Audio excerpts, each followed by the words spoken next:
أعوذ بالله من الشيطان الرجيم. بسم الله الرحمن الرحيم. الحمد لله الذي هدانا وما كنا لنهتدي لولا أن هدانا الله. لقد جاءت رسل ربنا بالحق والصلاة والسلام على أشرف الأنبياء والمرسلين مولانا ومولى الثقلين جد الحسن والحسين بالقاسم محمد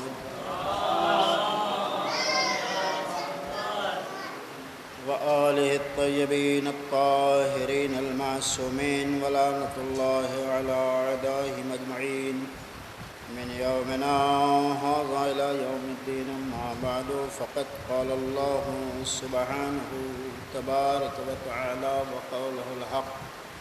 بسم الله الرحمن الرحيم. ومن يعظم شعائر الله فإنه من تقوى القلوب. ایک صلوات بھیجے بر محمد اور آل محمد پر.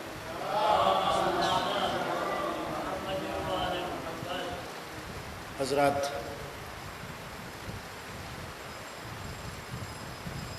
یکم ربیع الاول تو آج نہیں ہے، لیکن یکم ربیع الاول کی شب بیداری کی مجلس جو ہمیشہ 29 کی رویت سے ہوتی ہے، حالانکہ چاند کل نکلا نہیں ہے، آج 30 تاریخ ہے. نوجوانوں کی طرف سے یہ مجلس مسلسل کئی برسوں سے، جب سے شب بیداری کا آغاز ہوا ہے، ہو رہی ہے. اور میرے یہ سامعین جو اس وقت فرش عزائے سید الشہداء کی زینت بنے ہوئے ہیں، انہیں بھی معلوم ہے اور میں بھی جانتا ہوں کہ جلوس کی مجلس کتنی دیر پڑھی جاتی ہے اور کتنی لمبی ہوتی ہے. میں کبھی بھی بہت لمبی مجلس پڑھنے کا عادی بھی نہیں ہوں، مگر انجمن ہائے ماتمی سے اتنا ضرور کہوں گا کہ چونکہ مجلس کے بعد نوحہ خوانی کرنی رہتی ہے، اس لیے کم سے کم 10-20 نوجوانوں کو فرش عزا کی زینت ضرور بنے رہنا چاہیے. اس لیے کہ کبھی کبھی وقت اور حالات اس بات کا متقاضی ہوتا ہے کہ صرف مصائب پڑھ کر کے مجلس کو ختم کر دیا جاتا ہے، اس لیے کہ کافی لمبا پروگرام ہے اور اس کو ملحوظ نظر رکھتے ہوئے ہم کو اس کام کو آگے بڑھانا بھی ہے.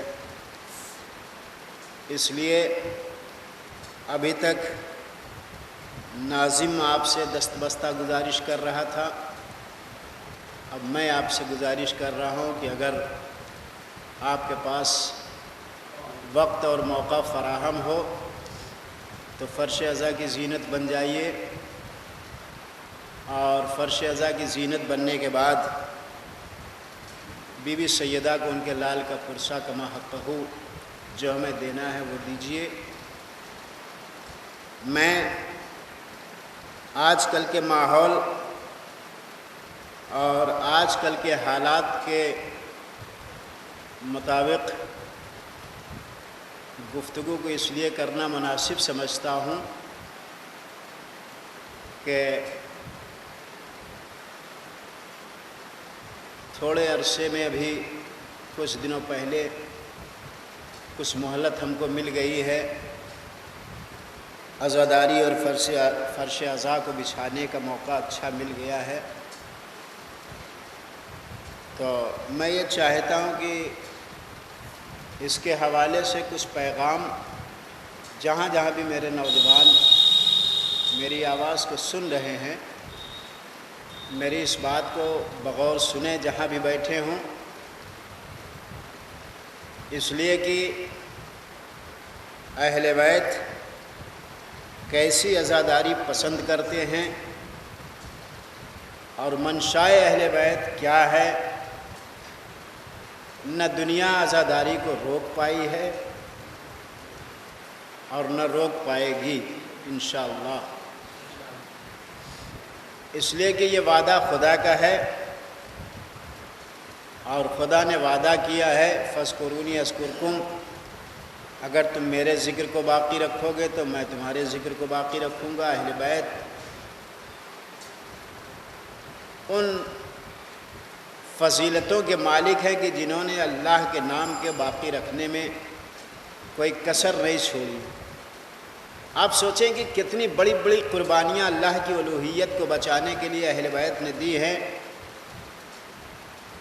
وہ سب اللہ رسول اور اہل بیت کے ناموں کو بچانے کے لیے اور احکام الہی کو آگے بڑھانے کے لیے سارے مشن اور ساری باتیں جو ہوئی ہیں، جو بھی واقعات ہوئے ہیں، وہ سب آپ کے ذہن میں ہیں۔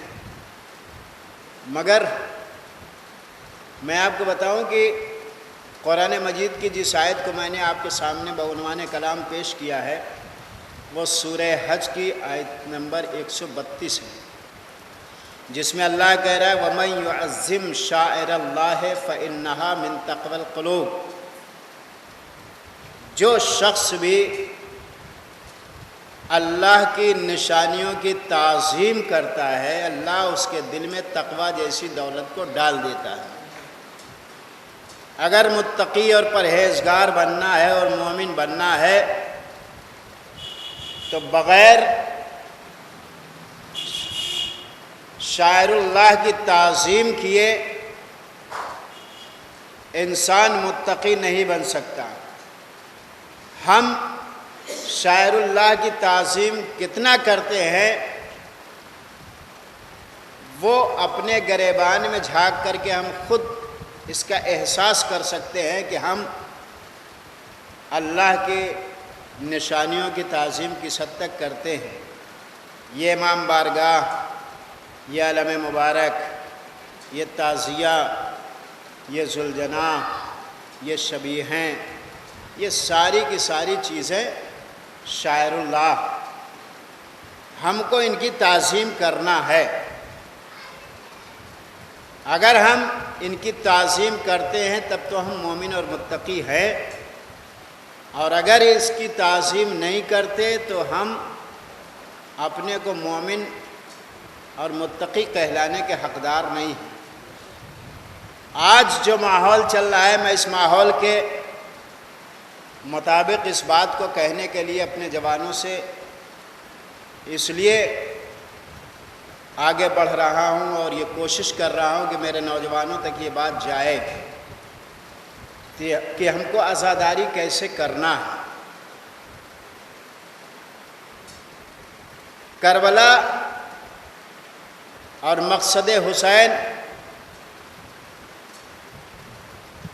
اور درس کربلا جو تھا، کیا کما حق کہو ہم لوگوں تک پہنچا پا رہے ہیں، یا ایسا تو نہیں کہ ہم اسی کربلا اور مقصد حسین کی آڑ میں کچھ اور کر رہے ہیں۔ میں اس بات کو پہلے کہہ چکا ہوں کہ عزاداری اور فرش عزا کو دنیا کی کوئی طاقت مٹا نہیں سکتی ہے، یہ وعدہ اللہ کا ہے۔ اس لیے ہم اور آپ اپنے اندر یہ گمان بھی پیدا نہ کریں کہ ہماری وجہ سے عزاداری بچی ہے، یا ہم ماتم کرتے ہیں تو ماتم کرنے کی وجہ سے فرش عزا کی زینت ہم بنے ہوئے ہیں، ایسا کچھ نہیں ہے۔ اللہ کا وعدہ ہے تو اسے باقی رہنا اور برقرار رہنا ہے۔ لیکن فرش عزائے سید الشہداء پر اور مجلس حسین میں اور ماتم داروں کو جلوس میں کیسے شامل ہونا چاہیے یہ بھی تو ہمیں معلوم ہونا چاہیے۔ فرش عزا پر اکثر علماء، اور میں بھی اس بات کو آپ سے عرض کر چکا ہوں کہ جہاں پر چہردہ معصومین جیسی شخصیتیں آتی ہیں، ہمیں کس احترام سے اس فرش پر آنا چاہیے یہ ہمیں سوچنا ہے۔ آج دنیا جو عزاداری کو مٹانے پہ تلی ہوئی ہے، تو یاد رہے عزاداری کو تو نہیں مٹا سکتی، اس لیے کہ عزاداری ایک ایسا پرندہ ہے کہ جس کے دو پر ہیں، ایک پر سبز ہے اور ایک پر اس کا سرخ ہے۔ سرخ پر شہادت اور قربانی مانگتا ہے، سبز پر اس عزاداری کا استقامت اور محافظت اور معرفت امام چاہتا ہے، زمانے کے امام کی معرفت چاہتا ہے۔ اس عزاداری کے دو پر ہیں، ایک پر سرخ ہے، ایک سبز ہے۔ سرخ پر شہادت مانگتا ہے، قربانی مانگتا ہے۔ جتنا ہم قربانی دیتے رہیں گے عزاداری کو فروغ ملتا رہے گا۔ دنیا جتنا چاہے مٹا لے، مٹا نہیں سکتی، یہ اس لیے کہ یہ قربانی کا جذبہ کربلا سے ہمیں ملا ہے۔ اور یہ سبز پر جو ہے یہ سایہ اہل بیت کا اور زمانے کے امام کا ہمارے اوپر ہے، جس کے لیے ہم برابر دعائیں کرتے ہیں، یہ ہماری محافظت میں ہے۔ تو اس پرندے کے جسے ہم عزاداری کہتے ہیں، اس کے دو پر ہوئے، ایک سرخ ایک سبز۔ نہ سرخ کو دنیا کاٹ سکتی ہے، نہ سبز کو کاٹ سکتی ہے۔ ہاں ایک خدشہ ہے کہ دنیا اس پرندے کے سینے پر گولی چلا سکتی ہے، اس پر وار کر سکتی ہے، لیکن یاد رہے اس عزاداری کے پرندے کو اللہ نے ایسا سپر دے دیا ہے، اہل بیت کے چاہنے والوں کی ایسی سپر بنا دیا ہے کہ یہ لوہے سے زیادہ سخت ترین ہے۔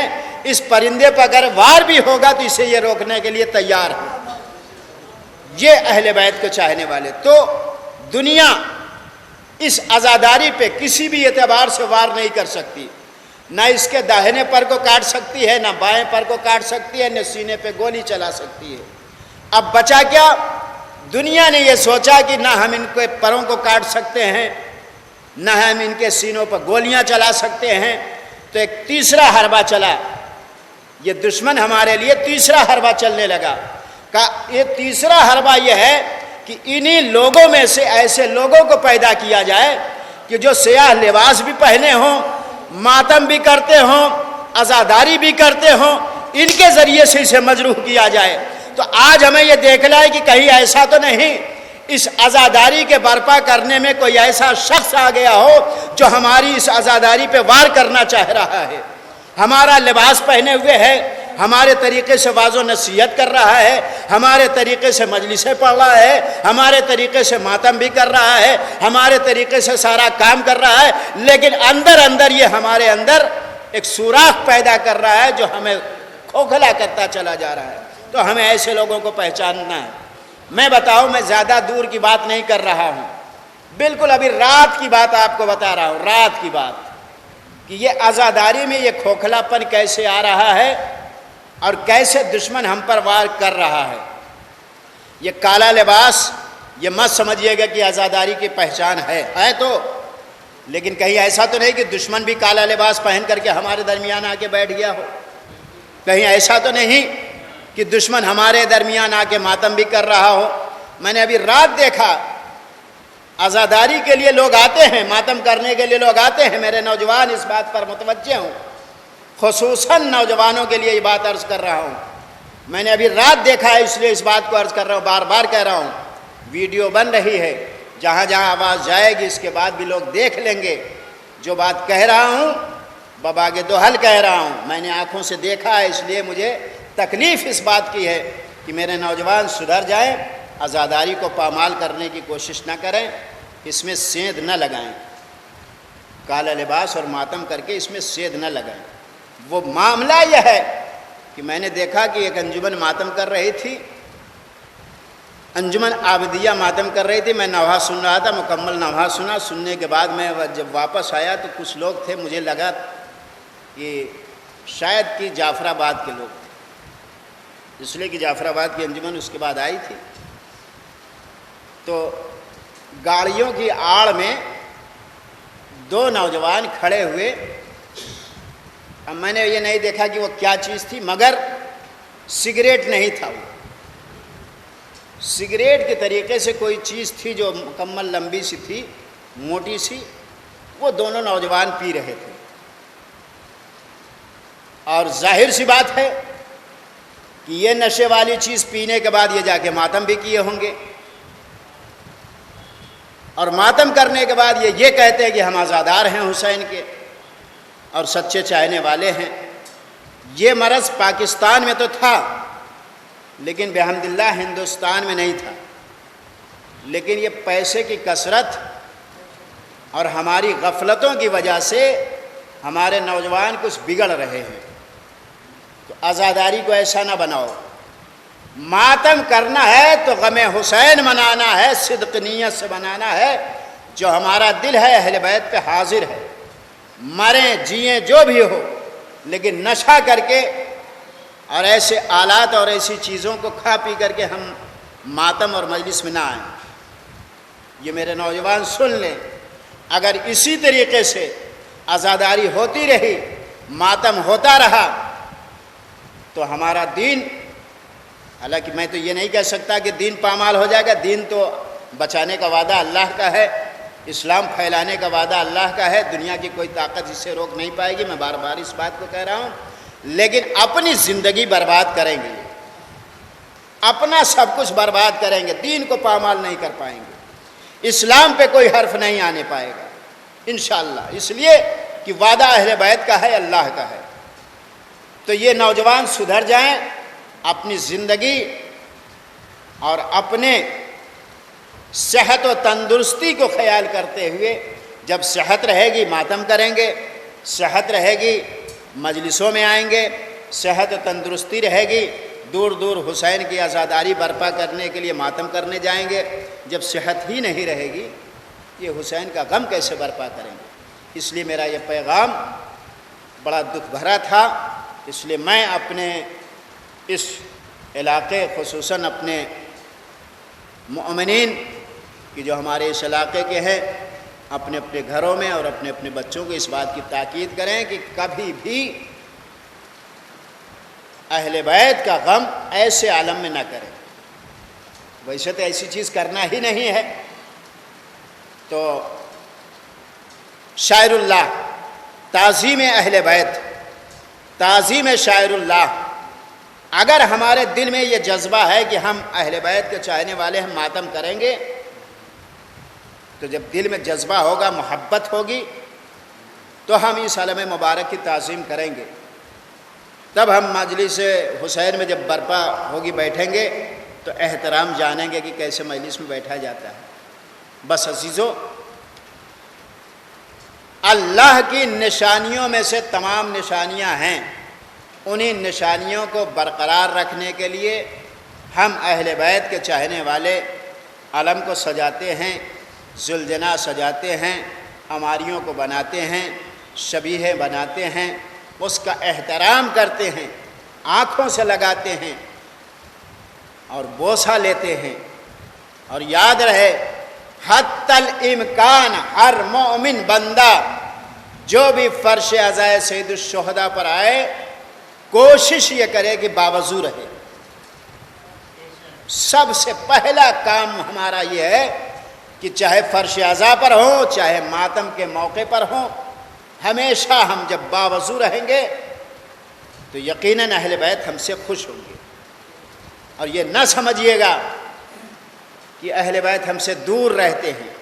نہیں معلوم کس نوجوان کے بغل میں ہمارے زمانے کا امام ماتم کر رہا ہو، نہیں معلوم کس بی بی کے سامنے اور کس بی بی کے پاس سکینہ اور جناب زینب جیسی شخصیتیں بیٹھی ہوں، نہیں معلوم کس مرد مومن کے سامنے اور پاس چہاردہ معصومین کی ہستیاں بیٹھی ہوں. اس لیے ہمیں باوضو رہنا چاہیے، اور جب باوضو رہیں گے تو اس کا احترام باقی رہے گا. اب میں آپ کو بتاؤں کہ اہل بیت علیہم الصلاۃ والسلام نے جو یہ قربانیاں دی ہیں، انہی قربانیوں کے نتیجے میں آج یہ جلوس، یہ مجلسیں باقی ہیں۔ آپ دیکھیں کہ جب جلوس برپا کیا جاتا ہے تو آپ نے دیکھا ہوگا کہ ہمیشہ ہر جلوس میں آگے آگے علم عباس علمبردار اور پیچھے پیچھے شبیہ یا ذوالجناح۔ کیا کبھی آپ نے دیکھا کہ کسی بھی جلوس میں ذوالجناح یا شبیہیں آگے رہی ہوں اور علم پیچھے رہا ہو؟ کبھی آپ نے اس پہ غور کیا؟ اس کی وجہ یہ ہے، جو میری سمجھ میں آئی اس کی وجہ یہ ہے کہ چونکہ مولا حسین کی زندگی میں اور اہل بیت کی زندگی میں، جیسا کہ آپ جانتے ہیں مولا کائنات کے سامنے ایک مرتبہ ایک شخص نے کہا، یا علی، آپ اپنی مدد کے لیے اور کسی بات کو کروانے کے لیے، جیسے پانی منگوانا ہوا یا کوئی حکم دینا ہوا، مولا سے کہنے والا کہہ رہے، مولا آپ جب بھی کوئی حکم کرتے ہیں کسی چیز کے لانے کا یا کوئی کام کرنے کا، تو مولا آپ جناب عباس علمبردار کو کیوں حکم کرتے ہیں؟ آپ کے بیٹے حسن و حسین بھی ہیں، آپ ان سے کسی کام کو لے لیا کریے۔ تو مولا نے کیا کہا تھا؟ مولا نے کہا کہ سنو، کیا تم نے قرآن پڑھا ہے؟ کہا مولا آپ کا چاہنے والا ہوں، قرآن پڑھا ہے۔ کہا تم نے قرآن کی آیت پڑھی ہے، فَقُلْ تَعَالُوا نَدْعُوا أَبْنَاءَنَا وَأَبْنَاءَكُمْ؟ کہا ہاں یا رسول اللہ پڑھی۔ کہا تو پھر اس کا مطلب کیا ہے؟ اس کا مطلب تو یہی ہے نا کہ تم اپنے بیٹوں کو لاؤ، ہم اپنے بیٹوں کو لائے۔ رسول اللہ نے حسن اور حسین کو اپنا بیٹا کہا ہے، میرا بیٹا عباس ہے، اس لیے جو بھی حکم دیتا ہوں میں عباس کو حکم دیتا ہوں، کوئی بھی حکم کرتا ہوں میں اپنے بیٹے عباس کو حکم دیتا ہوں۔ ایسا نہیں ہے کہ مولا امام حسن امام حسین بیٹے نہیں ہیں، لیکن مولا کہتے ہیں کہ جس دن سے فَقُلْ تَعَالُوا نَدْعُوا أَبْنَاءَنَا وَأَبْنَاءَكُمْ کی آیت نازل ہوئی، اس دن سے میں نے اپنے ان بیٹوں سے کوئی کام لینا ختم کر دیا، جو بھی کام کرواتا ہوں اپنے بیٹے عباس سے۔ اب بتاؤں آپ کو کہ مولا عباس امام حسن اور امام حسین علیہ السلام کی اتنا مانتے اور چاہتے تھے کہ جب بھی امام حسن علیہ السلام یا امام حسین علیہ السلام کہیں مزمحل ہوتے تھے تو مولا عباس فوراً سمجھ جاتے تھے کس چیز کی شہزادوں کی ضرورت ہے، فوراً وہ چیز لا کر کے امام حسنین کے سامنے پیش کر دیتے تھے۔ یہ جذبہ تھا، اور یاد رہے کہ پوری روایت اور تاریخ اس بات پر شاہد ہے کہ جب سے مولا عباس نے ماں کی نصیحتوں کو سنا، 2 سال کے تھے کہ جب نصیحت ماں نے کی اپنے سامنے بٹھا کر کے، مولانا آگے آ جائیے، میں نے آپ کو دیکھا نہیں، آ جائیے آ جائیے، نہیں آئیے، ایک صلوات بھیجے پر محمد اور جس دن سے جناب ام البنین نے امام مولا عباس سے یہ نصیحت کی، بیٹا دیکھو میں اس گھر کی کنیز ہوں اور تم اس گھر کے غلام ہو، جہاں شہزادیاں جناب زینب ام کلثوم تمہاری بہن ہیں، لیکن یہ شہزادی ہیں، انہیں بہن کبھی نہ سمجھنا، اور یہ حسن اور حسین جو تمہارے بھائی ہیں انہیں کبھی بھائی مت سمجھنا، یہ تمہارے آقا ہیں۔ اس دن سے پوری زندگی مولا عباس امام حسن امام حسین جناب زینب جناب ام کلثوم کے پیچھے ہی رہتے تھے، آگے کبھی نہیں رہتے تھے، ہمیشہ پیچھے چلتے تھے۔ پوری تاریخ اور روایت گواہ ہے، جب بھی چلتے تھے امام حسن امام حسین یا جناب زینب یا جناب ام کلثوم تو میرے آقا پیچھے ہمیشہ رہتے تھے، جناب عباس علمبردار۔ اور کیا اللہ نے انہیں رتبہ دیا کہ جو عباس ہمیشہ حسین کے پیچھے چلتا تھا، آج اللہ نے اس عباس کو یہ رتبہ دیا کہ اے عباس ہمیشہ تم حسین کے پیچھے چلتے تھے، آج سے ذمہ داریاں تمہاری بڑھ گئیں، اس لیے کہ کربلا میں تم نے اپنے آقا پر جان کو فدا کر دیا ہے۔ اب جہاں بھی تمہارا جلوس برپا ہوگا، تمہارا علم آگے ہوگا، تمہارا شہزادہ اور آقا زادہ پیچھے ہوگا، اس لیے کہ تم حسین کی حفاظت کرنے کے لیے ہو۔ ایک صلوات بھیجے بر محمد اور آل محمد پر۔ اب تم حسین کے چاہنے والوں کی حفاظت کرو، حسین کے قافلے کی حفاظت کرو، شاعر اللہ کی تم حفاظت کرو۔ یہ جناب عباس کے ذمے ہو گیا کربلا کے بعد، اس لیے ہمیشہ علم عباس آگے ہوتا ہے۔ اور عزیزو، آپ یاد رکھ لیجئے کہ ہمارے ائمہ معصومین علیہ السلام نے اسلام کو بچانے میں جتنی قربانیاں دی ہیں، دنیا کا کوئی انسان اتنی قربانیاں دے نہیں سکتا۔ ابھی مولا حسن کی شہادت کی تاریخ گزری ہے 28 صفر کو۔ میرے مولا 9 سال کا سن کل ہے، جسے ہم اور آپ بچپنا کا سن کہتے ہیں۔ 9 سال کا سن ہے، بادشاہ روم جب اسلام کو قبول کرتا ہے، پیغمبر کی حیات ہے، اور جب پیغمبر باحیات تھے تو ایسے موقع پر بادشاہ روم نے اسلام کو قبول کیا۔ قبول کرنے کے بعد بہت سارے تحائف، زر و جواہرات، سونا چاندی اونٹ پر بار کر کے پیغمبر کی خدمت کے لیے بھیجا۔ ادھر بادشاہ روم نے پیغمبر کے لیے زکوٰۃ کا یہ تحفہ بھیجا، لیکن اسے نہیں معلوم کہ پیغمبر کی رحلت ہو چکی۔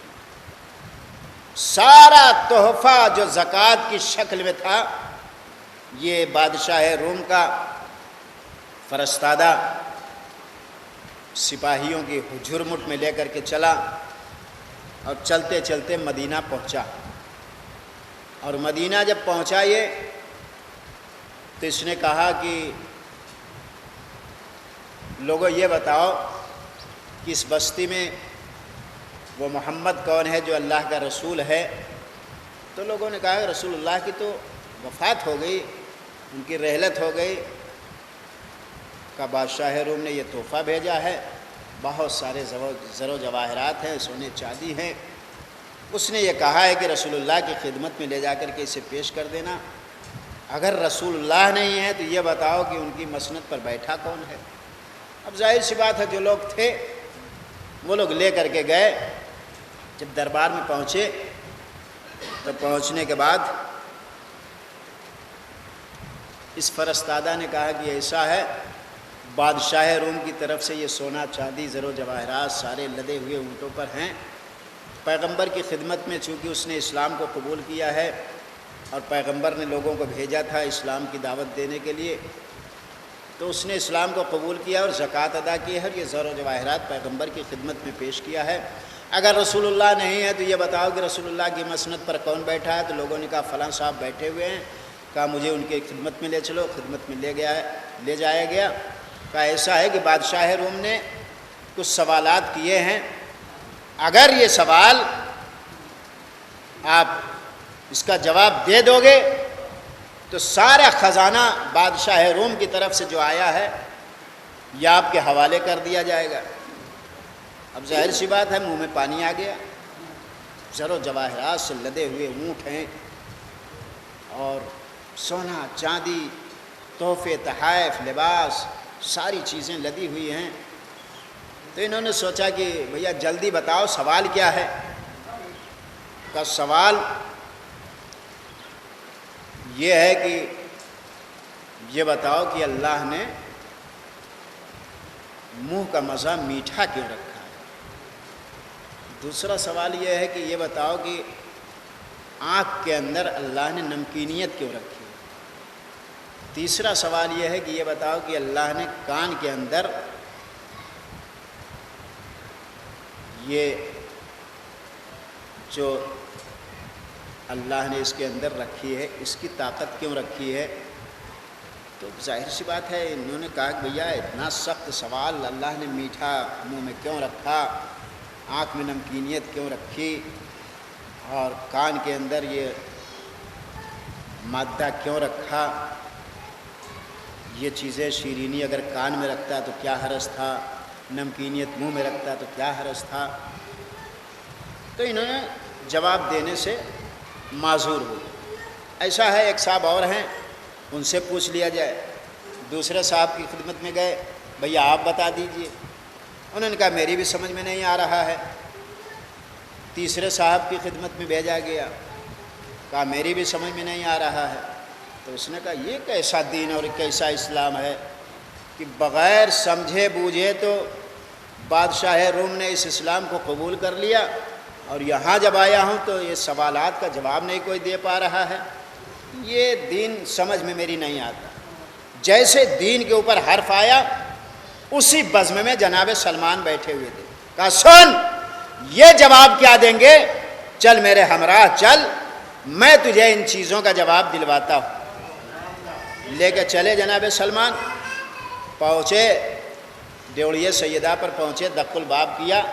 جیسے دق الباب کیا، سلام کیا، جواب سلام آیا۔ کہا سلمان کیا بات ہے؟ آنے والے شخص نے کہا سلمان یہ بتاؤ، یہ اندر کی عورت جس نے جواب سلام دیا ہے تمہارا، اس کو کیا معلوم کہ دروازے پر کون ہے؟ تمہارا نام لے کے پکار رہی ہے۔ کہا یہی تو تم سمجھے نہیں، یہ در وہ در ہے، چاہے کوئی سامنے ہو یا غیب میں ہو، ہر ایک کو یہ پہچان لیا کرتے ہیں۔ ایک صلوات بھیجے بر محمد اور آل محمد پر۔ بس سلمان نے کہا شہزادی یہ بتائیے کہ مولا کہاں ہیں؟ کہا سلمان مولا تمہارے باغ میں گئے ہیں، زراعت کے لیے، کھیتی کے لیے یہودی کے باغ میں گئے ہیں۔ اچھا، اس شخص کو لے کر کے باغ کی طرف چلے، اور جب یہودی کے باغ میں پہنچے تو کیا دیکھا کہ ایک شخص ہے جو بیلچے سے کھدائی کر رہا ہے۔ اب اس کے دل میں آیا کہ اب تک تو ایسے ایسے جواب دے چکے، یہ مزدور انسان کیا جواب دے گا؟ اور آگے بڑھے تو کیا دیکھا کہ بالکل گرد آلود مٹی کے نشانات چہرے پر پڑے ہوئے ہیں۔ تو جناب سلمان نے کہا مولا یہ بادشاہ روم کا فرستادہ آیا ہے اور کچھ سوالات لے کر کے آیا ہے۔ اب مولا نے کہا کیا سوال ہے؟ کہا معلوم نہیں۔ کہا اس سے کہو کہ سوال بعد میں بتائے، وہ میرا بچہ حسن 9 سال کا ہے، وہ ٹہل رہا ہے باغ میں، اس کے پاس لے کے جاؤ اس کو۔ سوالی کو لے کر کے وہاں گئے، 9 سال کا بچہ ہے۔ مولا سے خطاب کر کے سلمان نے کہا یہ میرے آقا، میرے مولا نے آپ کے پاس اس سوالی کو بھیجا ہے اور کچھ چند سوالات لے کر کے یہ آیا ہے بادشاہ روم کی طرف سے۔ مولا نے کہا سن، یہ سوالی یہ بتا کہ میں تیرے جواب کو بتاؤں یا تو سوال بتائے گا؟ یہ نوجوان، یہ 9 برس کا بچہ، اور وہ کہ جو گرد میں آلود شخص، جب ان کے گھر کا بچہ ایسا ہے کہ کہہ رہا جواب بتاؤں یا سوال تم بتاؤ گے، تو پھر ان کے علم کا معاملہ کیا ہوگا؟ کہا اچھا ٹھیک ہے، تم کیا پوچھنا چاہتے ہو؟ کہا دیکھ تیرا پہلا سوال یہ ہے کہ اللہ نے منہ کے اندر شیرینی کیوں رکھی ہے؟ کہا شیرینی اس لیے رکھی ہے تاکہ انسان کا مزہ ہمیشہ برقرار رہے، اور کسی بھی چیز کے کھانے میں مزہ آئے۔ آنکھوں میں نمکینی اس لیے رکھی ہے کہ اگر اس کے اندر شیرینی رہتی تو یہ جو آنسو نکلتے ہیں یہ کسی دوسری چیزوں سے، چونکہ آنکھ ایک چربی کا نمونہ ہے اس لیے پگھل جاتی ہے۔ نمکین اس لیے رکھا ہے کہ یہ آنکھ پگھلنے نہ پائے۔ اور کان جو اللہ نے اس کے اندر شیرینی نہیں رکھی، اس لیے نہیں رکھی کہ جب اس کے اندر کڑواہٹ رہے گی تو سونے کے بعد یہ حشرات الارض اس کے کانوں میں نہیں جائیں گے۔ اگر شیرینی رہے گی تو کانوں میں انسانوں کے حشرات الارض چینٹی وغیرہ چلی جائیں گی، اس لیے اللہ نے کڑواہٹ رکھ کر کے کان کو بھی بچایا، نمکینیت رکھ کے آنکھ کو بھی بچایا، اور ذائقہ منہ کا میٹھا رکھ کے منہ کو بھی بچایا۔ سن، ایسے ایسے سوالات تو ہمارے سامنے آتے رہتے ہیں، کہا یا علی کے بیٹے حسن میں آپ پر ایمان لایا، یہ سارے زوار و جواہرات آپ کے لیے بھیجے ہیں۔ بس مولا نے لیا، لینے کے بعد ایک مرتبہ اپنے اختیار میں لیا۔ حسین میرے آقا علی نے کہا بیٹا حسن دیکھو یہ تمہارے اختیار میں تو آ گیا ہے، لیکن یہ مال ہمارا نہیں ہے، لے جاؤ مدینے کے غریبوں اور مسکینوں میں بانٹ دو۔ آقا علی نے کہا بیٹا لے جا کے غریبوں میں بانٹو۔ میرے آقا حسن گئے اور لے جا کر کے جتنا بھی انبار تھا غریبوں میں بانٹ دیا۔ وہاں منہ میں پانی آ رہا تھا، یہاں غریبوں میں تقسیم ہو رہا ہے۔ ایک سلوات بھیجے بر محمد اور آل محمد پر۔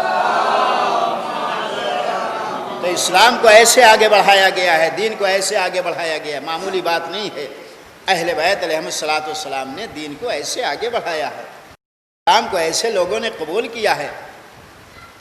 دولتوں کو لوٹ کر کے اسلام قبول نہیں کیا ہے لوگوں نے، دولتوں کو لے کر کے قبول کر کے۔ جن کی جدہ نے اتنی دولت لٹا دی ہو کہ اگر انسان ایک طرف کھڑا ہو جائے، دوسرا انسان اس طرف کھڑا ہو جائے، انبار لگ جائے اور ایک انسان دوسرے کو دیکھ نہ سکے، اسلام پر اتنی بڑی بڑی قربانیاں اور دولتیں قربان کر دی گئی ہوں، تو اس گھرانے کو کوئی پا سکتا ہے؟ میرے مولا کی نہ شجاعت کو کوئی پا سکتا ہے، نہ اس گھرانے کے حلم و بردباری کو کوئی پا سکتا ہے۔ بس عزیزو، اہل بیت کے فضائل میں سے کچھ خاص فضیلتیں ایسی ہیں کہ جو کسی کو نہیں ملی، اور جو دنیا والے جلتے تھے اہل بیت سے یہی وجہ تھی۔ سب سے پہلی فضیلت اہل بیت کو یہ ملی تھی کہ پوری دنیا میں اہل بیت سے زیادہ خوبصورت کوئی نہیں تھا۔ خوبصورتی اہل بیت کو اللہ نے عطا کی تھی۔ دوسری چیز اللہ نے جو دی تھی وہ اہل بیت علیہ السلام کو شجاعت دی تھی۔ شجاعت اہل بیت کو ایسی دی تھی کہ کائنات کا کوئی انسان ویسا شجاع نہیں تھا۔ تیسری چیز جو اہل بیت کو اللہ نے دی تھی وہ تھا علم۔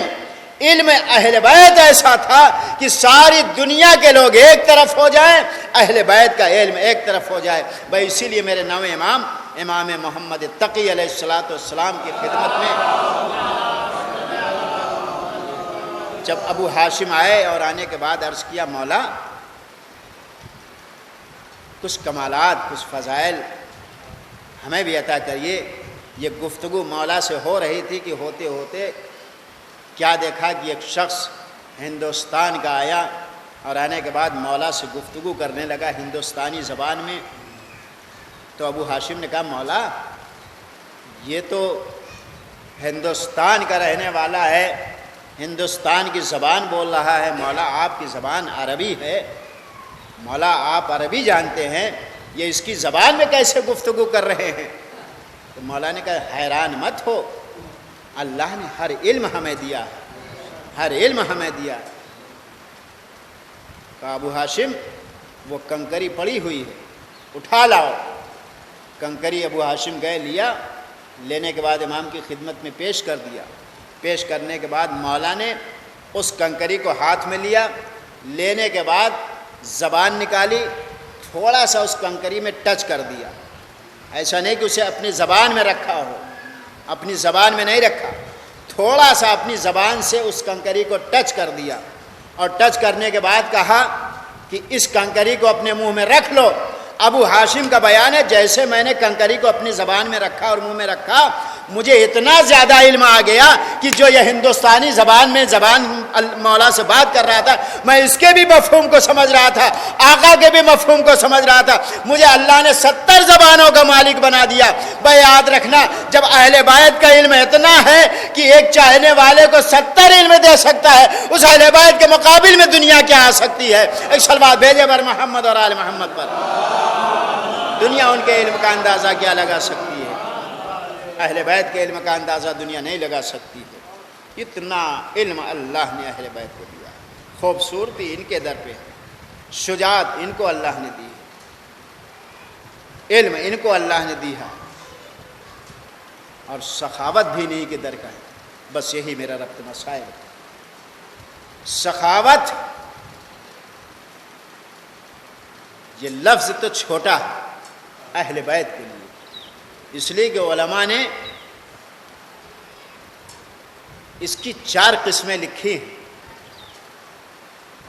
ایک سخی، دوسرے بخیل، تیسرے لئیم، چوتھے کریم۔ سخی اسے کہتے ہیں کہ جو خود کھائے بھی دوسروں کو کھلائے بھی۔ بخیل اسے کہتے ہیں جو خود تو کھائے لیکن دوسروں کو نہ کھلائے۔ لئیم اسے کہتے ہیں کہ خزانہ تو رکھے ہوئے ہے، نہ خود کھائے نہ کسی اور کو دے۔ اور کریم اسے کہتے ہیں جو خود نہ کھائے لیکن اپنا کھانا سامنے کا دوسروں کو دے دے۔ کریم اہل بیت علیہ السلام ہیں، سخی ان کے لیے چھوٹا ہے۔ بھائی اسی لیے جب دروازہ اہل بیت پر آنے والا آیا اور آن کر کے کہا میں یتیم ہوں، مسکین ہوں، یتیم ہوں، اسیر ہوں، تو اہل بیت نے اپنے سامنے کی روٹیوں کو دے دیا، خود پانی پر افطار کر لیا۔ اہل بیت کریم ابن کریم ہے۔ ایک صلوات بھیجے بر محمد اور آل محمد۔ ان کی سخاوت کا اندازہ دنیا نہیں لگا سکتی ہے۔ آپ دیکھیں کہ مولا علی کی خدمت میں آنے والا آیا اور آن کر کے عرض کیا مولا بھوکا ہوں۔ اب جیسے ہی آیا تو کیا دیکھا کہ علی ہیں کہ جو اپنے زانوں سے سوکھی ہوئی روٹیوں کو توڑ کر کے کھانا چاہتے ہیں، کہ اسی اسنا میں آنے والا آیا مولا بھوکا ہوں۔ اب جو علی کی اس حالت کو دیکھا تو مولا نے کہا یہ لے سوکھی روٹی پانی میں بھگو کر کے کھا لے۔ کہا مولا یہ مجھ سے نہیں ہو پائے گا۔ کہا پھر اگر نہیں اسے کھا سکتا ہے تو جا، میرا بیٹا حسن ہے اس کے دسترخوان پہ چلا جا، تمام اقسام کے لذیذ کھانے وہاں مل جائیں گے۔ چلا، اور جب گیا تو جانے کے بعد کیا دیکھا کہ دسترخوان سجا ہوا ہے، لوگ مولا کے مہمان آ کر کے مولا کی خدمت میں کھانے کھا رہے ہیں۔ یہ بھی پہنچا، کھانے کے بعد جیسے مولا کے دسترخوان پر پہنچا کھانا کھا رہا ہے، کھاتے کھاتے اپنے کھانے میں سے ایک ایک لقمہ الگ کرتا جا رہا ہے۔ مولا نے کہا یہ بتا کہ اگر تیرے اولاد ہے، تیرے بچے ہیں، تیرے یتیم بچے ہیں، تیرے بچے ہیں تو گھبرا نہیں، جتنا تو کہے گا میں تجھے کھانا دینے کے لیے تیار ہوں، پیٹ بھر کے کھا لے، لیکن میں تجھے شکم سیر ہو کر کے کھانے کے بعد جتنا کھانا تو کہے گا میں تجھے دینے کے لیے تیار ہوں۔ آنے والے نے کہا یہ میرے مولا میں یہ کھانا اپنے بچوں کے لیے نہیں رکھ رہا، بلکہ ایک ایسے انسان کو میں دیکھ کے آیا جس کے در دولت پر میں گیا تو وہ سوکھی ہوئی روٹیاں توڑ کر کے اپنے گھٹنوں سے کھا رہا ہوں، میں یہ اسی کے لیے رکھ رہا ہوں۔ مولا نے کہا وہی تو میرے بابا علی مرتضیٰ ہیں جو سوکھی روٹیوں کو کھاتے ہیں۔ مرتبہ تڑپ کر کے کہنے والا کہتا ہے مولا یہ بھی آپ کا در ہے، یہ بھی آپ کا در ہے۔ کاش یاد رکھنا میرے بابا زہد و تقوی میں اس چیز کے مالک ہیں کہ ان سے بڑا کوئی زاہد و متقی نہیں ہے۔ میرے بابا کی وہی غذا ہے سوکھی ہوئی روٹیاں، اور میں تمام مہمانوں کو دسترخوان پہ کھلاتا ہوں۔ میں کہوں گا اے میرے آقا حسن مجتبیٰ، آپ کے دسترخوان پہ فقیر بھی آ کے کھاتا ہے، غریب بھی آ کے کھاتا ہے، مسکین بھی آ کے کھاتا ہے۔ اے میرے آقا کربلا کے مقتل میں آ کے دیکھو، نہیں معلوم کتنے ایسے افراد اس کربلا میں رہے ہوں گے کہ جو آپ کے دسترخوان کا نمک کھا کر کے بھی گئے ہوں گے، لیکن ہائے آپ کے بھائی حسین کی قدر نہ کیا۔ آپ کا بھائی پانی مانگتا رہا، کوئی پانی پلانے والا نہیں تھا۔ اجرکم اللہ آزاداران مظلوم کربلا، یہ دسترخوان امام حسن تھا، یہ اہل بیت کی سخاوت تھی۔ آزاداران مظلوم کربلا، اہل بیت جسے نواز دیتے ہیں اللہ اس کے مرتبے کو بلند کر دیتا ہے۔